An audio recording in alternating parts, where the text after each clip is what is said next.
Buenas noches, les habla Carlos Fernando Chamorro, bienvenidos a Esta Semana. Esta noche tendremos una entrevista exclusiva con la economista Ligia Gómez, exgerente de investigaciones económicas del Banco Central y también exsecretaria política del FCLN en esa institución. Después de renunciar a su cargo partidario el 25 de abril por rechazar la política represiva del régimen, Gómez fue despedida de su cargo institucional y el pasado 17 de septiembre presentó un testimonio ante un comité de derechos humanos del Congreso de Estados Unidos. Les presentaremos el perfil de 3 de los presos políticos de más de 400 que han sido detenidos por la dictadura. Y al final del programa, la sátira de las noticias en la última Mirada News. Empezamos con el análisis de las noticias en nuestro informe semanal.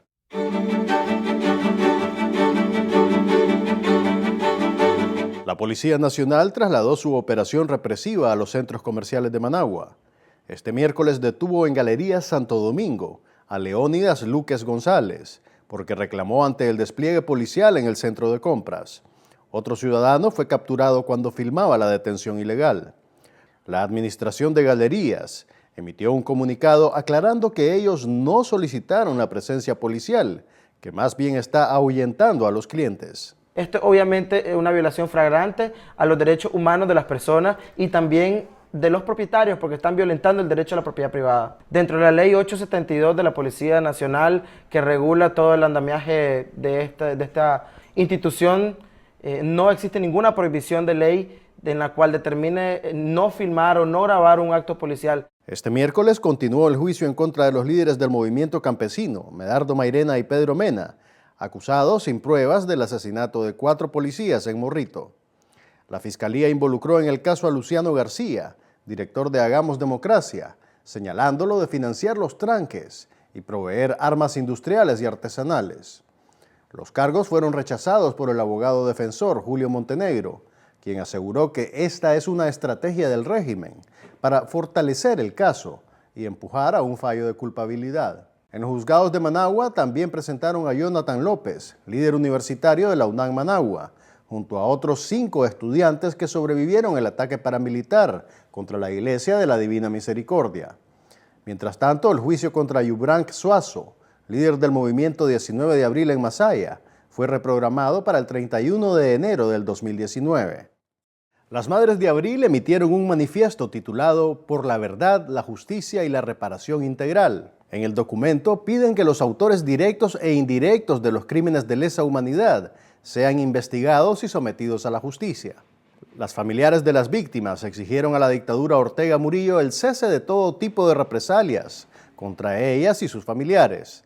La asociación también exige el desmantelamiento de los paramilitares y rechaza cualquier amnistía que pretenda dejar sus crímenes en la impunidad.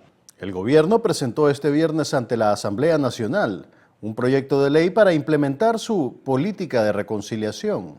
Sin embargo, el Grupo Interdisciplinario de Expertos Independientes, GIEI, reaccionó aclarando que antes de proponer cualquier política de Estado que busque una pretendida reconciliación, debe implementarse un proceso de verdad que conlleve el reconocimiento de responsabilidades, la sanción de los responsables por la justicia, la reparación de las víctimas y las reformas institucionales para restituir la confianza de la ciudadanía en las instituciones del Estado.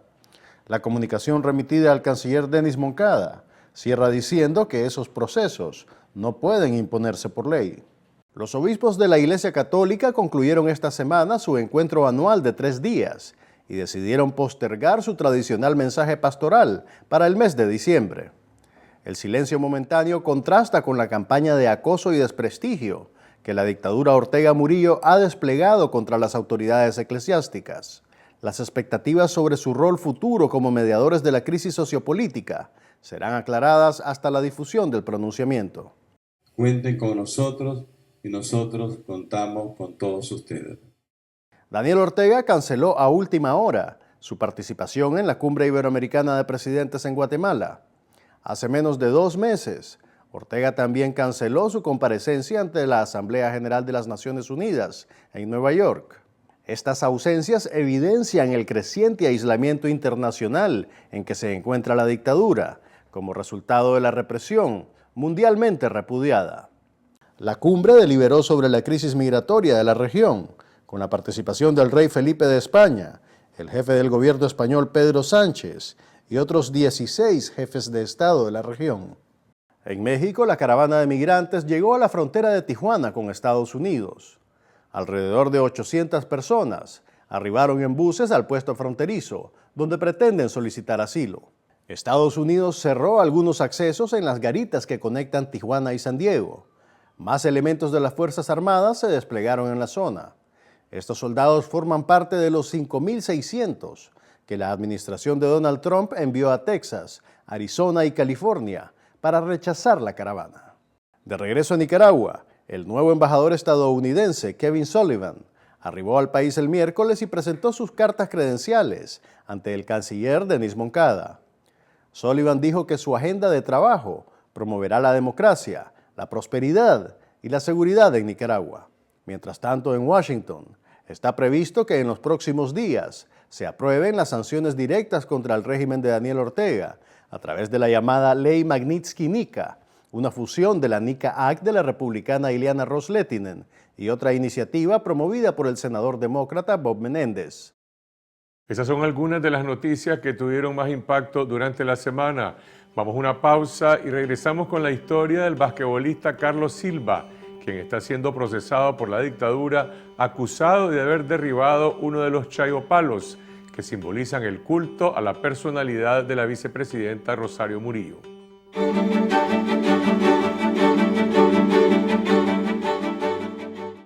Y ahora vamos a las historias de 3 presos políticos de los más de 400 que mantienen en las cárceles la dictadura de Daniel Ortega.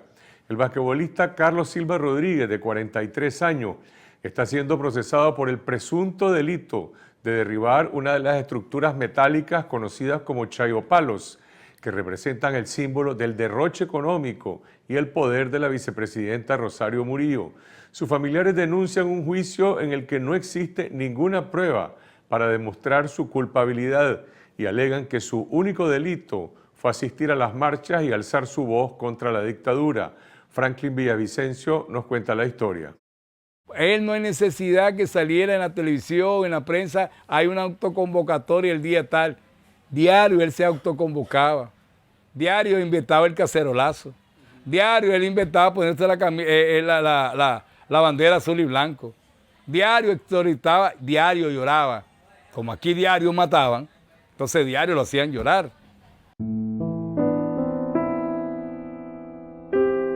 Mi hermano ha sido una persona, un padre ejemplar. Su meta era ser alguien en la vida. Mi hijo de muy pequeño le gustó el deporte, él le gustó el basquetbol. Entonces cuando ya empezó a primaria, secundaria, donde estudió en el Divino Pastor, cualquiera iba a decir que él se fascinaba cuando miraba un balón. Después él estudió la licenciatura en Administración de Empresas, recibe con honores su título y comienza a librarse un futuro. A veces mi hermano no podía ir a una clase porque no tenía el pasaje de regreso, tal vez solo le habíamos conseguido la familia el pasaje de ida.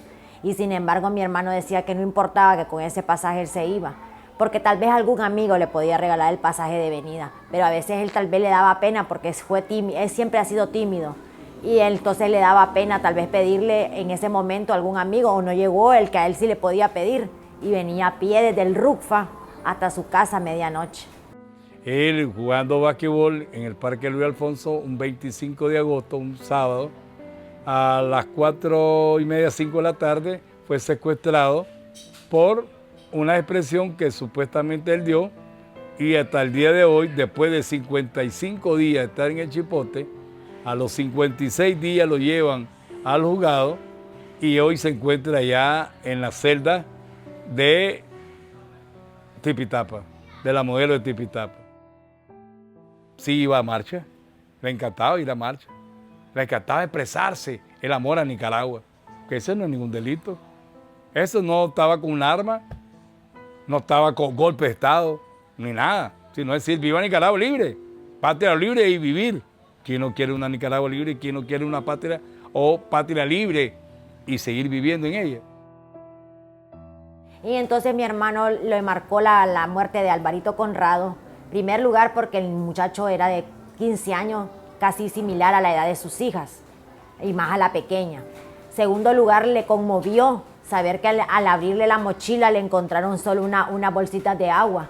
Y entonces a él le impactó saber la crueldad de que un francotirador le diera a matar a unos niños, porque todos eran unos niños. Independientemente de la edad, un universitario para nosotros es un niño, porque nosotros podemos ser padres de ese universitario, porque oscilan entre los 16 a los 20 años, o sea, podría haber sido sus hijos, y mi hermano los tomó como que eran sus hijos.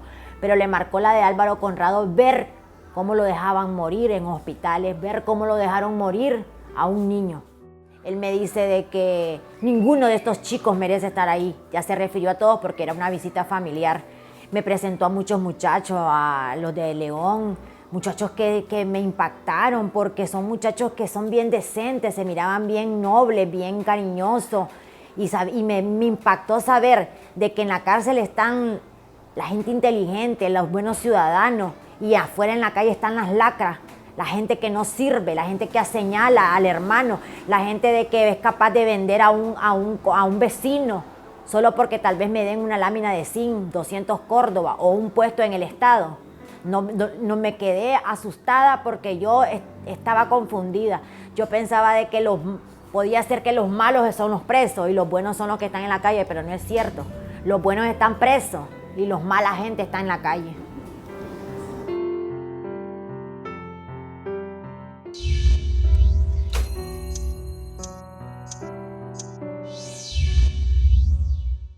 Carlos Silva permanece en el sistema penitenciario a la espera de la continuación de su juicio que fue pospuesto hasta finales de este mes.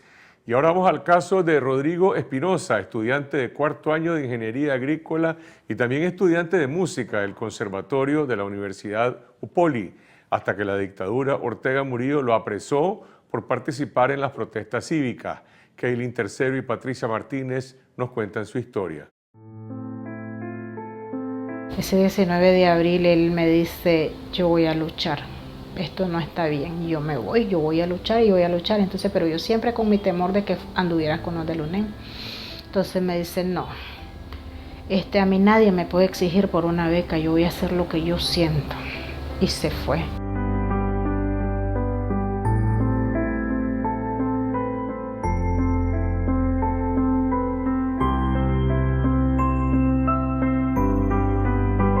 La relación de nosotros era una relación más que de madre a hijo, una relación de amigos que se cuentan todo y que consultamos todo para hacer cualquier acción. Yo le decía, vos sos un músico, porque a mí yo agarro una guitarra y yo no le encuentro nada ni para ningún lado, mientras que él sí. Yo le ponía una canción y le decía, sacame el tono de esta canción, y ahí nomás él la sacaba. Entonces es bastante nato en eso. Me acuerdo que fue un miércoles, creo que atacaron a estos ancianos y él se fue y regresó angustiado. Ya regresó noche y vine yo, ¿y qué pasó? ¿Y qué pasó? ¿Y qué pasó? Y solo me dice, yo jamás le haría daño a un anciano y no voy a permitir que le hagan daño a los ancianos.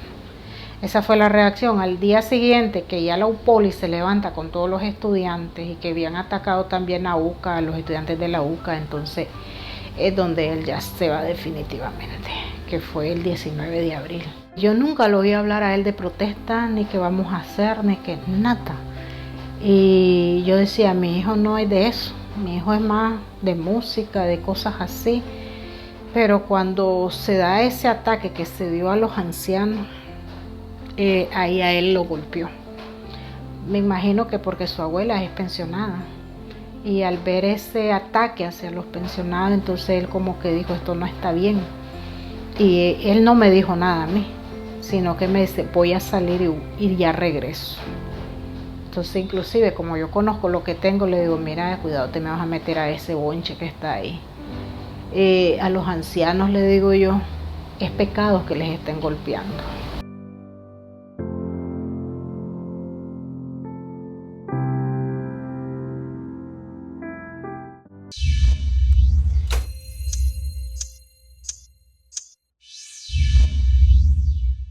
Rodrigo Espinosa fue condenado a 17 años y 6 meses de cárcel por el presunto delito de terrorismo y por la quema parcial de Radio Ya, junto con Marlon Fonseca y Hansel Vázquez, mientras que a esta fecha ningún policía o paramilitar ha sido detenido, investigado o procesado por el asesinato de más de 320 ciudadanos.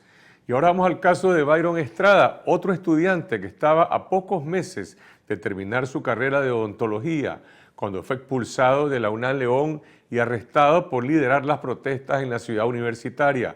Ahora el régimen lo acusa por la quema del CUN y de la muerte del estudiante Cristian Cadenas. Kaylin Tercero y Patricia Martínez nos cuentan su historia.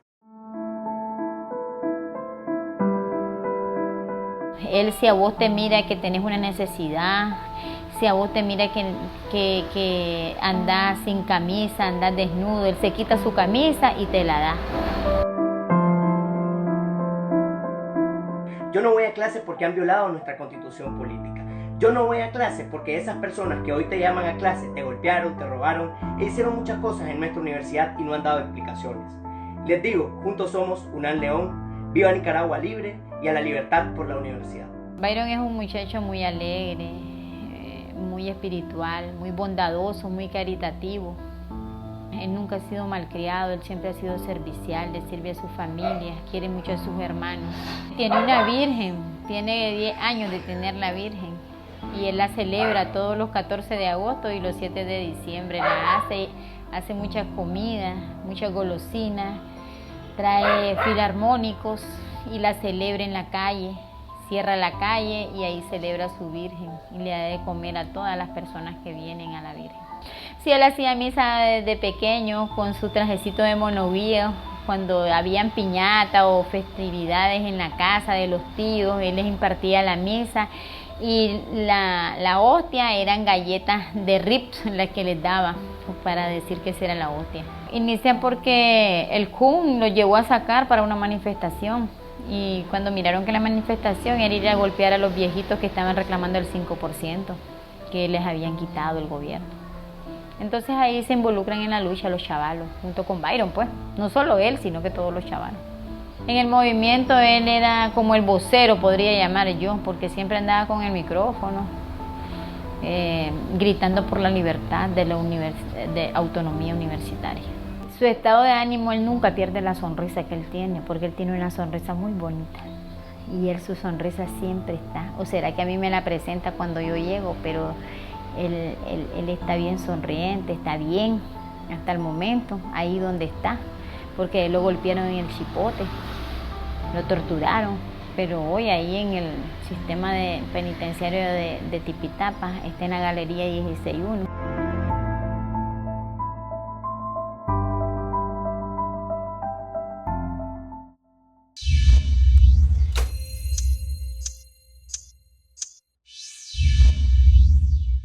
El juicio contra Byron Estrada está programado para el 25 de enero del próximo año.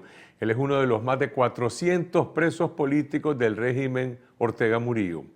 Vamos a una pausa y regresamos con Ligia Gómez, exgerente de investigaciones económicas y exsecretaria política del FSLN en el Banco Central, y su testimonio ante un comité de derechos humanos del Congreso de Estados Unidos.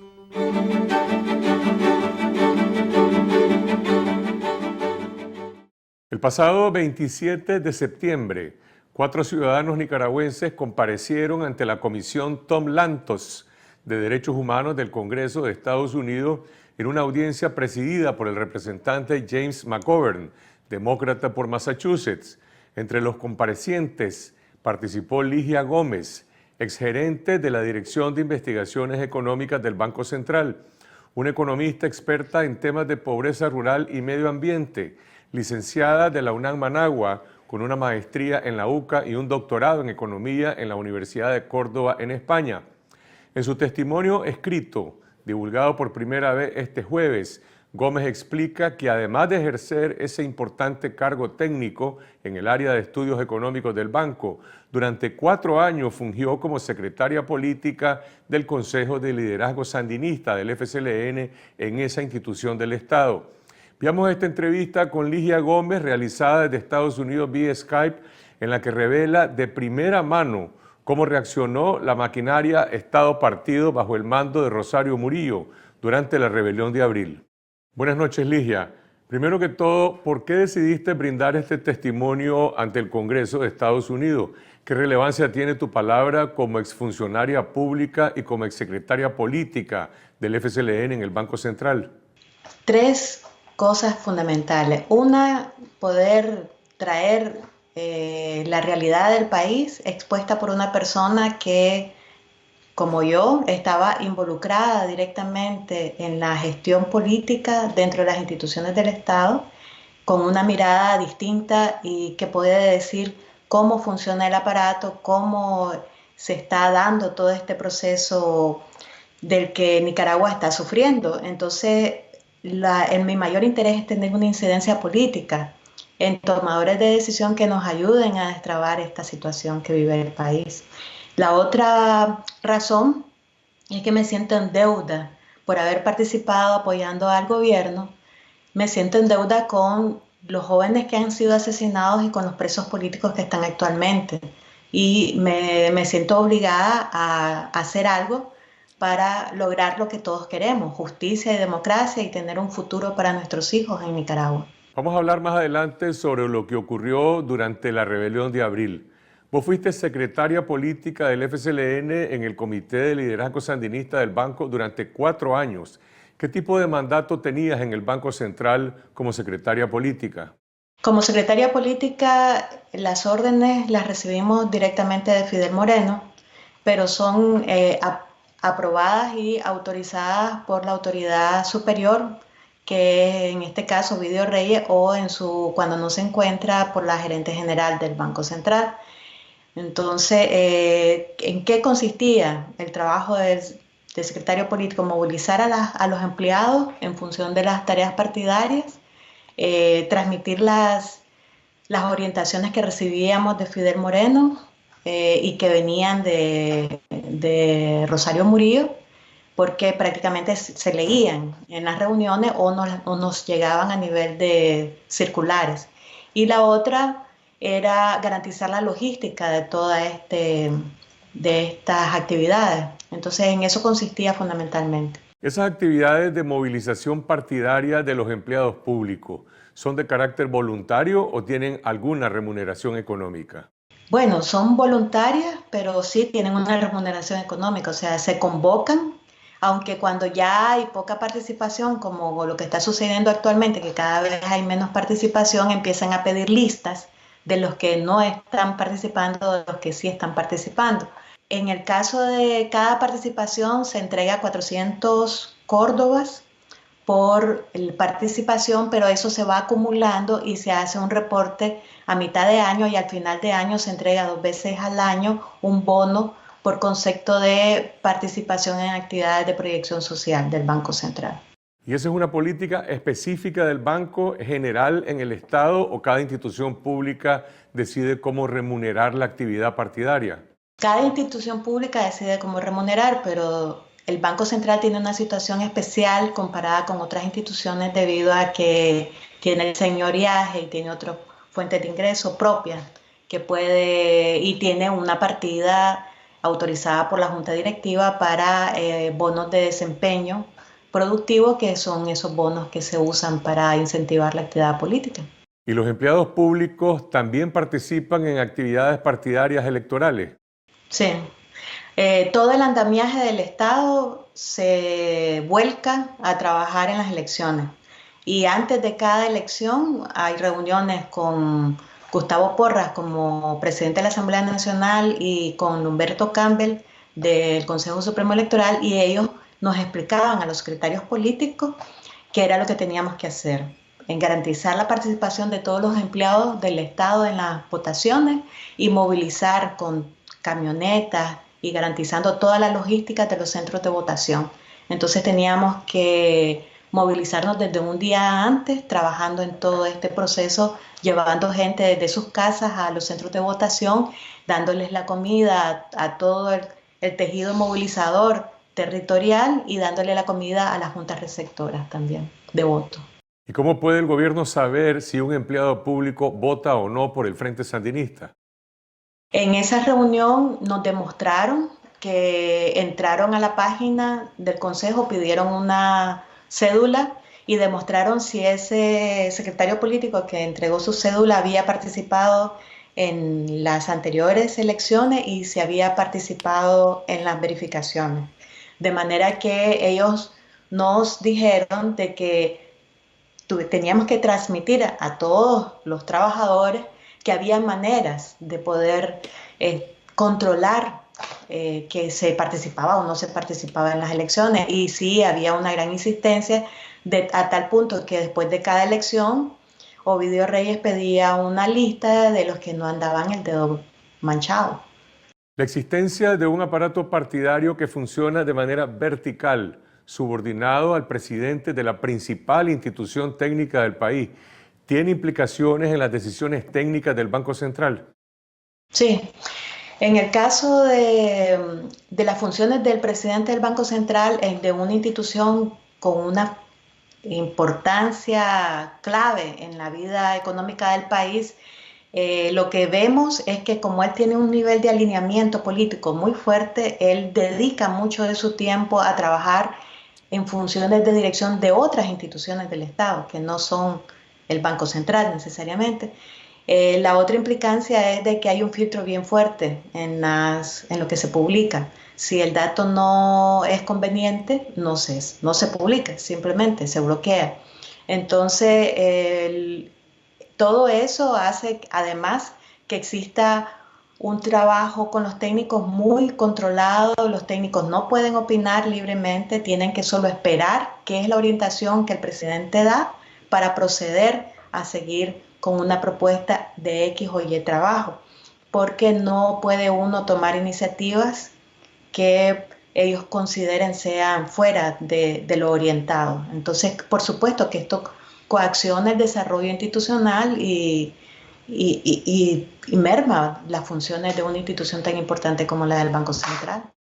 Por ejemplo, las estadísticas que presenta el INIDE sobre la reducción dramática en los índices de pobreza que aparecen avaladas por el presidente del Banco Central, ¿son confiables? El problema es que estás trabajando con datos totalmente desactualizados, tenés una institución desarticulada, descabezada, medio atendida, con un censo demasiado viejo, ¿verdad? Ya fuera totalmente de lo que normalmente podría ser un marco muestral confiable y con unas metodologías que no han sido actualizadas en mucho tiempo, con productos de la canasta básica que no necesariamente son los que deberían de estar. Entonces, en estadística es un problema. Yo tuve una clase que me decía que las estadísticas son muy buenas para mentir o para demostrar cosas. Entonces, hay que tener mucho cuidado de cómo se manipulan y cómo se trabajan. Lo que yo sí sé es que ni nosotros como investigadores teníamos acceso a las encuestas de medición de vida desde el 2014. La que se hizo en 2016 no nos dejaron tener acceso en absoluto y estoy técnicamente clara de que el marco muestral ya está totalmente desfasado. Sin embargo, hasta antes del 18 de abril, vos y posiblemente muchos otros técnicos y funcionarios del Banco Central y del Estado apoyaban la gestión del gobierno. ¿Este era un apoyo personal al comandante Ortega, al partido Frente Sandinista o una oportunidad de mantener un trabajo? Para mí es una mezcla de todo. Por un lado, era la única vez que un gobierno me había invitado a poder ejercer funciones de elaboración de notas de política cuando 17 años he pasado siendo investigadora en la universidad donde evalúo política pública y me invitaron a poder contribuir a los objetivos de desarrollo del milenio con un equipo formado por diferentes ministerios y apoyado por Naciones Unidas. Entonces me pareció fantástico. Por otro lado, a nivel político, a pesar de que yo ya no estaba, desde que ejercía mis funciones como investigadora, no estaba activa en la política, sí tuve una formación política desde pequeña, desde que mi mamá se fue al exilio en el 78, y después crecí con la ANSE, la Juventud Sandinista, Cortes de Café, Federación de Estudiantes de Secundaria, estuve con Paquita, con muchos colegas, muchos compañeros. Entonces sí, yo he creído en un proyecto social y considero de que participar no debería de ser algo que nos avergüence, porque debería de ser algo que todos deberíamos de hacer. Desgraciadamente el partido ya no es lo que nosotros pensábamos que era, y desde que estoy de secretaria política nunca me invitaron a ningún congreso. La gente que va a los congresos y a las actividades son escogidas y solo son jóvenes. Ya la gente como yo es considerada de descarte y solo debemos de cumplir órdenes y punto, si no somos los indisciplinados, ¿no? Vamos a una pausa y regresamos con la segunda parte de esta entrevista con Ligia Gómez sobre la manera como reaccionó la maquinaria del Estado Partido Familia en los primeros días de la rebelión de abril.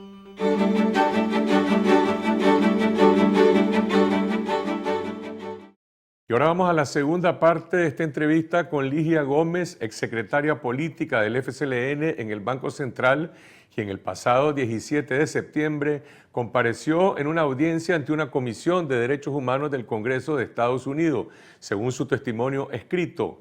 El 19 de abril, cuando aún no se había producido ningún muerto, el secretario de organización del FCLN, Fidel Moreno, proclamó en una asamblea partidaria de emergencia que la orden oficial ante la protesta cívica era "vamos con todo", y el propio 20 de abril Rosario Murillo les ordenó tomarse 61 puntos emblemáticos de la ciudad de Managua.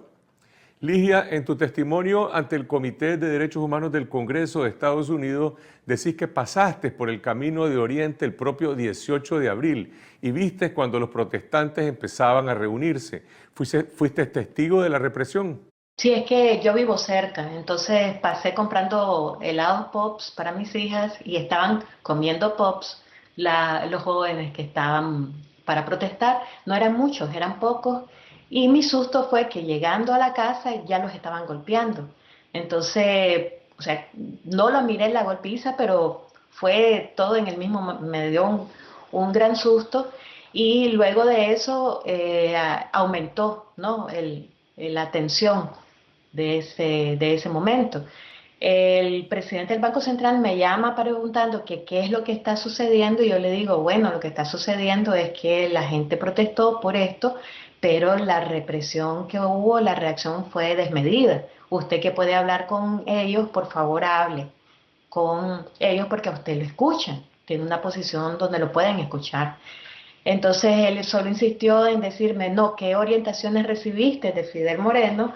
Y la orientación que recibimos de él en la reunión que hubo al día siguiente fue, vamos con todo, no vamos a dejar que nos roben la revolución, y el vamos con todo es vamos con todo, ¿verdad? Entonces él dijo, bueno, aquí no hay nada que discutir, yo no tengo nada que decir, hay que cumplir. Y que las personas que estuvieran opinando en contra de lo que estaba sucediendo del gobierno, que hiciéramos lista y se la pasáramos porque él podía trabajar con menos personas sin problema. ¿Y vos le pasaste alguna lista de trabajadores del banco que no apoyaban la represión? No, no se la pasé y hubiera sido la primera en la lista, por supuesto. Y en ese momento ya empezó mi dilema ético-moral de una cosa es apoyar actividades que van a ir casa por casa, a hacer trabajo por los mosquitos y esto y lo otro, aunque es muy clientelar el trabajo, pero no lo consideraba un trabajo moralmente que iba en contra de mis principios. Entonces al darse ya este momento de la represión, yo sí ya tuve un límite de lo que podía permitir o no. Esa reunión de emergencia que mencionás con Fidel Moreno el día después, el 19 de abril, ¿dónde se llevó a cabo y quiénes más estaban presentes? La primera fue en el Parque Japonés y la segunda fue en el Miguel Arreinaga. Ya en la segunda reunión estuvo Humberto Campbell y nos mostraron un video donde decían ellos que nos estaban demostrando que todo lo que estábamos viendo era montaje, que eso no existía, que le dijéramos a nuestras familias y a todos los trabajadores que no vieran más que los canales oficiales, que todo lo que estábamos viendo era puro teatro y que el Humberto Campbell, que nos estaba pidiendo que hiciéramos eso, dijo que hasta a su esposa él estaba pidiendo que dejara de ver eso porque acá lo tenía loco con las preguntas que le hacía. Y le dijo, bueno, ¿nos vas a creer a nosotros o qué? Entonces, esa era la medida, pues. Y empezaron a pusieron frente a nosotros a gente que antes no llegaba a las reuniones, los que estuvieron dirigiendo el ataque a Ocupains, que los conozco solo de cara, ya estaban de frente y estaban observando las caras que hacíamos los secretarios políticos al mirar los videos que nos estaban pasando. Esa segunda reunión en la alcaldía ya es después del fin de semana del 21 y el 22 de abril, o sea, el lunes 23. Los 20 muertos que ha habido hasta ese momento y esa gran marcha pacífica hacia la UPOLI, ¿para el FSLN representaban una rebelión armada contra el gobierno o una masacre contra la población? Lo primero que se da es un alineamiento, o sea, primero se recibe qué es lo que debes de aceptar como respuesta y la respuesta llega de la reunión que hace Rosario Murillo con los ministros y llega después Ovidio Reyes y repite.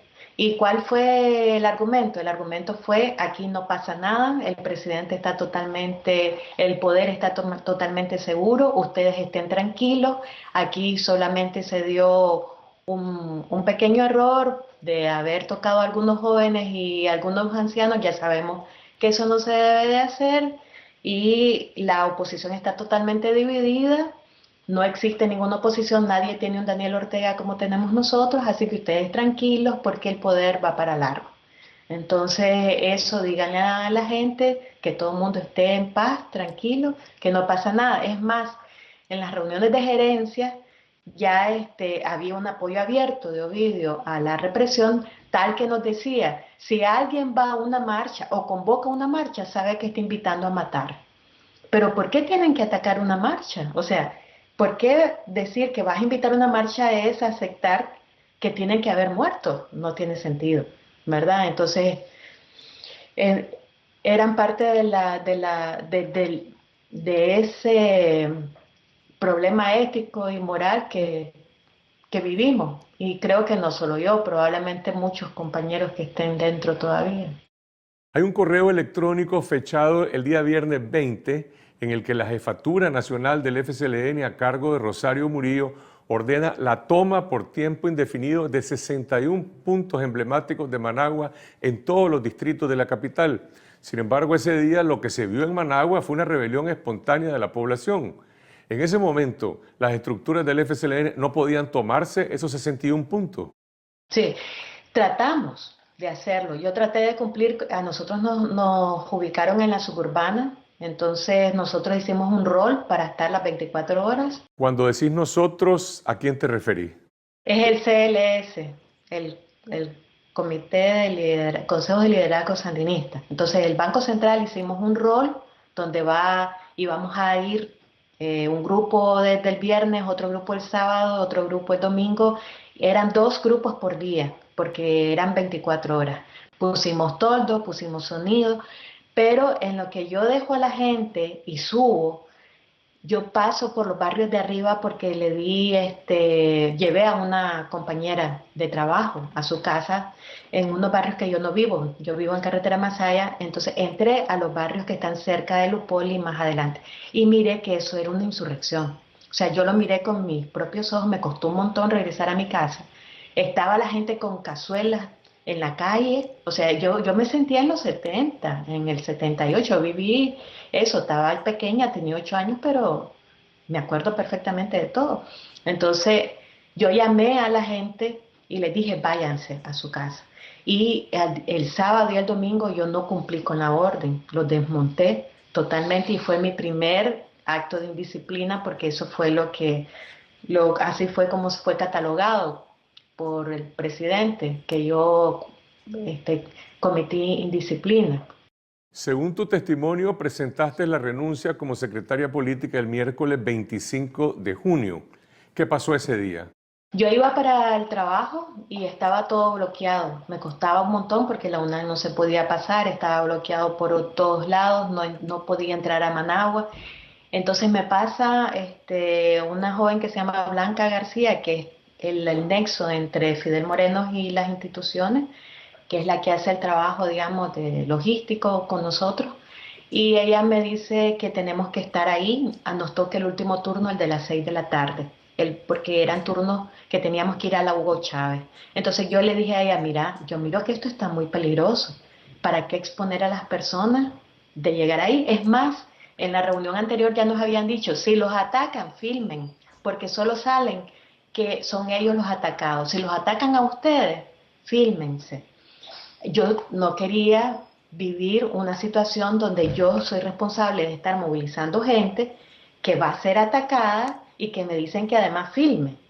Entonces ya me empezó hasta la duda de que los iban a atacar. Entonces yo le dije, mira, el Banco Central no va a mandar gente. Fue mi decisión y después se la comuniqué al presidente. Y le dije, mire, presidente, yo dije que por esto y esto y esto no iba a mandar a gente. Entonces el presidente me dijo, no, tenés que cumplir, hay que cumplir. Y yo le dije, no, yo no voy a cumplir porque yo no me voy a llevar en mi conciencia si le pasa algo a algún trabajador que yo estoy mandando. Entonces él le digo, si quiere, quíteme del cargo, pero yo no lo voy a cumplir. Entonces él inmediatamente llamó a una reunión, les dijo de que yo me había rajado y que yo ya dejaba de ser secretaria política. Desde ese día nunca más me volvió a hablar. Y yo desaparecí, me quitaron el teléfono, me bloquearon todos los correos electrónicos, me bloquearon el trabajo técnico inmediatamente. O sea, la vida cambió totalmente en el mismo momento. Te aceptaron tu renuncia como secretaria política, pero no renunciaste a tu cargo técnico. ¿Se podía separar una cosa de la otra? ¿Cómo reaccionó la gente con vos en el Banco Central? ¿Hubo solidaridad porque estabas protegiendo que no fueran expuestos al peligro o tomaron alguna represalia? Bueno, la verdad es que la gente, yo dejé de ir al comedor porque la gente dejó de hablarme. Algunos porque si me saludaban era como que me apoyaban y no querían que eso se viera porque si me apoyaban era peligroso. Y otros porque me consideraban traidora, porque eran organizados, entonces yo era la que había traicionado a ellos, según ya lo que se había planteado. Entonces empecé a sufrir una marginación fuerte y un bloqueo al trabajo técnico también, no solamente al trabajo. Seguí yendo a las reuniones de gerencia, pero no me tomaban en cuenta absolutamente para nada. Es más, las órdenes que llegaban para mi gerencia ya las canalizaban a través de otros gerentes que tenían mi mismo nivel, ni siquiera con mi jefe inmediato. En tu testimonio ante el Congreso decís que el 17 de julio recibiste una carta de despido, pero que al final aceptaron tu renuncia. La verdad es que la gerente de recursos humanos me llamó diciendo que el presidente del Banco Central había ordenado en ese día que me pidiera que procediera a cancelar mi contrato permanente de trabajadora permanente del Banco Central. Yo le pedí que me dijera cuál era el motivo. Me dijo que él decía que yo era un cargo de confianza y yo le digo, pero yo soy gerente de investigación, es un trabajo técnico. No tengo nada que ver con cargo de confianza en ese sentido, pero me dijo, bueno, pero esa es la decisión de él. Y yo te sugiero, me dice, que agarres la opción de una renuncia inmediata porque yo me tenía que retirar inmediatamente de la institución.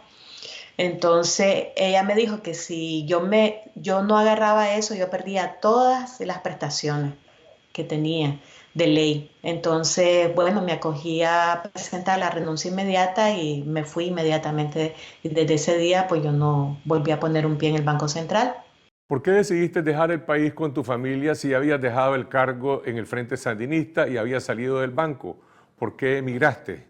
Bueno, porque no hubo de otra. O sea, empecé a recibir por diferentes vías amenazas de traidora, eras una MRS infiltrada, el comandante se queda y vos pensaste que se iba, hiciste malas cuentas, y a mí me daba miedo andar con las niñas en la calle. Ya no salíamos en el vehículo juntas porque aún donde yo vivo hubo tenemos cámaras, entonces 3 ataques feos al lugar donde yo vivo, hasta tiraron balas. todo eso sumado, pues era muy riesgoso, más si yo quería dar mi contribución haciendo esta denuncia ante el Congreso de los Estados Unidos para que esto no vuelva a suceder en Nicaragua, porque si no asumimos la responsabilidad que nos toca, esto va a seguir pasando y no podemos seguir así. Ligia, alguna gente que leerá tu testimonio podría señalarte como cómplice del régimen por muchos años. Otros lo van a celebrar como una denuncia ética y valiente. Y algunos partidarios del régimen, como has dicho, ya te acusan de traición. ¿Cómo te sientes después de brindar este testimonio? Bueno, la verdad que son dos sentimientos. Uno, me siento liberada porque soy yo y puedo decir lo que siento, pienso y puedo responder a mi compromiso con la sociedad. Estudié y me preparé y toda mi vida la he dedicado para trabajar en contra de las desigualdades. Y por el otro lado tengo miedo, pues miedo por mi familia, por mis amigos, ¿verdad? He tenido que clausurar el Facebook, pero no me arrepiento y creo que es el ejemplo que le tengo que dar a mis hijas. Mis hijas están creciendo, no pueden, por tener un salario, no puede uno apoyar algo que pasó de los límites humanos, o sea, masacrar jóvenes a como se ha masacrado, torturar gente como se ha torturado y encarcelar personas solo por manifestarse, es algo que no puede uno apoyar. Entonces, mis hijas, ¿qué ejemplo les iba a dar? Pues, o sea, prefiero estar pasando dificultades que estar apoyando lo que estaba sucediendo. Los técnicos y profesionales del Estado que aún están en las rotondas o en las marchas a la Hugo Chávez, ¿seguirán ahí permanentemente? ¿Le están brindando un apoyo consciente a un régimen que ha sido señalado de perpetrar una masacre? La verdad es que algunos sí se mueven por aspectos ideológicos en el sentido de que sí creen y les meten el odio entre pobres y ricos, aquellos son los ricos que hay que atacar, no nos perdonan porque nosotros les hemos tocado sus capitales y por lo tanto ellos están reaccionando. Otros son simplemente obligados porque si no están yendo empiezan a entrar a la lista negra y la primera reducción que haya van de viaje, ya hay gente que está saliendo y aún así en el Banco Central se está reduciendo, aún habiendo el incentivo, se está reduciendo la cantidad de personas que están participando en estas movilizaciones de rotonda, etc. Van ahora siempre los mismos, los 4 pelados que están yendo y el presidente ya está pidiendo listas de quiénes son los que están dejando de ir, porque después hay un incentivo perverso. Si fuiste y dejaste de ir, te atacan. Si nunca fuiste, estás más salvado. ¿Ya? Entonces, es terrible porque atacan a su misma gente. ¿Ya? El que está más expuesto es su misma gente. Eso es lo que dice Ligia Gómez, ahora desde Estados Unidos, la exsecretaria política del FSLN en el Banco Central, que como muchos otros técnicos y profesionales del Estado decidió enfrentar un dilema ético y moral ante la masacre de abril perpetrada por las órdenes de la cúpula familiar del FSLN. Y si usted quiere conocer el testimonio completo de Ligia Gómez ante el Congreso de Estados Unidos y los primeros 8 correos con las órdenes de Rosario Murillo durante la rebelión de abril, los invitamos a visitar en este momento el sitio web de confidencial.com.ni, donde ya está publicada toda la información. Vamos a una pausa y regresamos con las noticias satíricas en La Última Mirada News.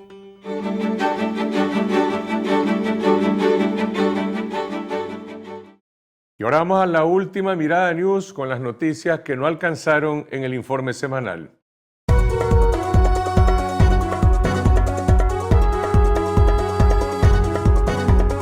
Hola, bienvenidos a La Última Mirada News. Soy Juan Carlos Sampier. El presidente de Estados Unidos, Donald Trump, viajó hasta Francia para asistir a la conmemoración del armisticio de la Primera Guerra Mundial, pero fue el único jefe de Estado que no llegó a la ceremonia por causa de lluvia.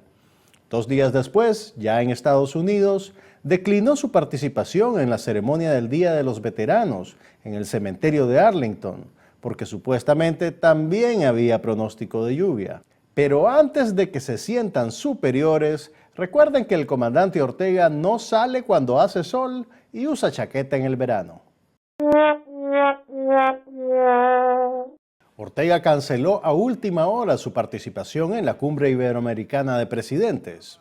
Fuentes malintencionadas aseguran que quería evitar enfrentarse a las protestas organizadas contra su régimen. Sin embargo, la realidad es que toda la familia Ortega Murillo tuvo orientación de asistir a todos los eventos de Nicaragua Diseña. You better work. Para que no se vieran sillas vacías. El evento se vio notablemente afectado por la crisis económica. Algunos diseñadores experimentaron racionamiento de tela y falta de acceso a tintes. Otros trataron de apropiarse del huipil, pero llegaron tarde.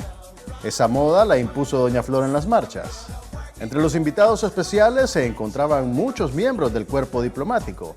Ya saben, el tipo de invitado que simplemente tiene que ir al evento. Buena noticia, ahora las entradas son gratuitas. Bueno, no debe ser buena noticia para la empresa que pretendía vender tickets al evento.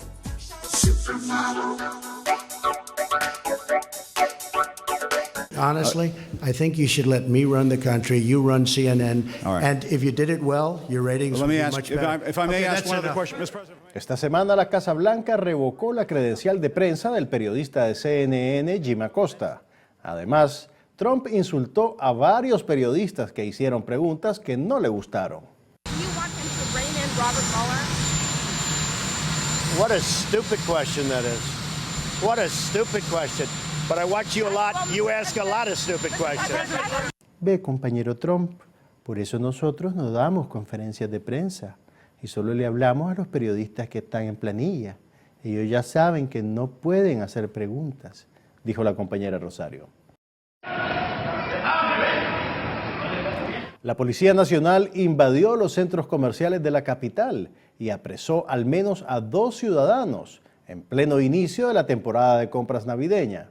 El vocero de la institución aseguró que no están tratando de intimidar a la población. En realidad, los policías estaban buscando a los rotonderos que se escaparon de su turno para ir al cine. Es que estrenaron la nueva de Animales Fantásticos. It's late. Good evening, Newt. La alcaldía de Managua lleva casi 2 semanas instalando decoraciones luminosas en la rotonda Jean Paul Jenny, apostando a que la magia de la Navidad borrará de la memoria los 9 meses de represión estatal. Buen intento, pero ni que fueran los hombres de negro. No esos hombres de negro. Hey, don't even worry about it. Si de verdad quisieran voltear la página, quizás no deberían tratar de imponer la nueva tradición de el paramilitar de la Navidad. Solo quiero pedirle que no me mate, señor. Buenas noches. De esta manera llegamos al final de esta edición. Los invitamos a suscribirse a nuestro canal de video en youtube.com Pleca Confidencial Nica. Síganos en Twitter a lo largo de la semana en la dirección @cfche. Regresamos mañana lunes con más información, análisis y comentario en Esta Noche, siempre a las 8 de la noche aquí en Canal 12. Buenas noches.